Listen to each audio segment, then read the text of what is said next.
Okay, let's move on. This comes from Jesse Raymond. He wants to ask us a question about our last show on Christmas. I can't believe we already discussed this. Okay, he says, "Hi, Caleb. In listening to your latest video 153, you spent a great deal of time stating that you love scholarship and wish others would use more scholarship. That's true. I agree with that. I agree with you. However, in this program, you diagnosed the soundtrack of others, such as 119 Ministries, claiming they do not cite their sources, primary or secondary. No, that's not true. They do cite secondary sources, only secondary sources. That's the problem. They need to cite primary sources, not secondary sources. Anyway, he says, you, however, stated that you believe that Christmas was pagan and that the Christmas tree was pagan. This is true. Now, listen to how you worded this, because this is exactly what I said. You, however, stated that you believe that Christmas was pagan and the Christmas tree was pagan. That's true. I do believe that. You didn't cite your sources, either primary or secondary. That's true. I didn't. I find it interesting that you deride others for not doing so, but you don't either. As you know, scholars are always spoken of in a general sense. Usually, one or two recognized scholars is a subjective choice. You may consider one a reputable source and consider another non-reputable. Why? Well, I'll tell you why. Because some will cite original sources and some are giving opinions. This is what scholarship is looking at the work other people have done, seeing if it holds up to scrutiny. And if it doesn't, then you speak against that scholarship. And if it does, then you use that as a source and show why you use that as a source.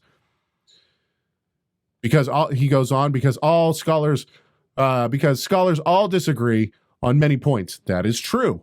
But there is a way to do scholarship.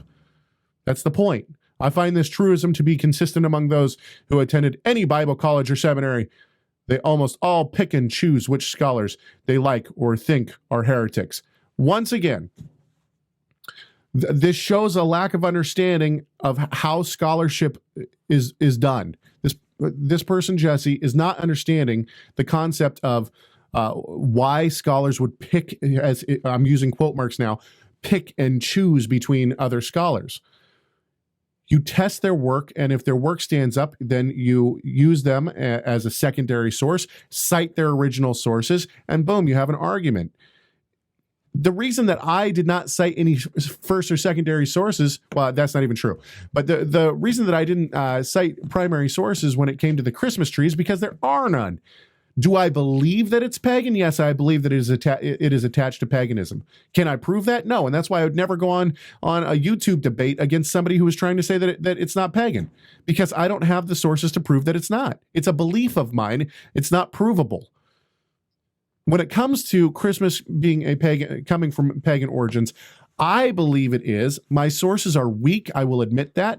And I think I did admit that. However, if you go back to that show 153 and listen to the section where I quote the person on Constantine and Constantine's belief of his followers' belief of him being the eternal son, Sol Invictus being placed around that time. Granted, it was probably placed there around the time of, or maybe even after the time that Christmas was placed there. The fact that you have Saturnalia there, all these things lead me to think that there was more going on than just the Christians saying in the 4th century, hey, I have an idea. Let's start celebrating this date of December 25th. And that's why I believe that Christmas is pagan. But I'm not gonna get on stage with somebody and try to debate it. And that's the point. But once again, I think this shows people do not understand the process of trying to do work in scholarship. And that is being honest with the scholars that you're looking at. If somebody gives an opinion, if my father gives an opinion in one of his works, and somebody comes and says, well, this is true, and here's my source, it's Tim Hegg.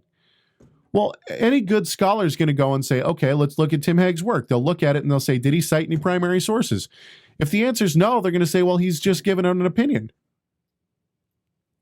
So do we believe Tim Hegg's thoughts on this? No, of course, and then they'll throw that out as not a valid source. This is how scholarship is done, and this is how it should be done. You have to have some form of proof texts to be able to prove your points. And it just shows, once again, even after we do this whole show on primary and secondary sources, when it comes to the Christmas debate, people still have not grasped the concept of what we're trying to talk about. It's frustrating.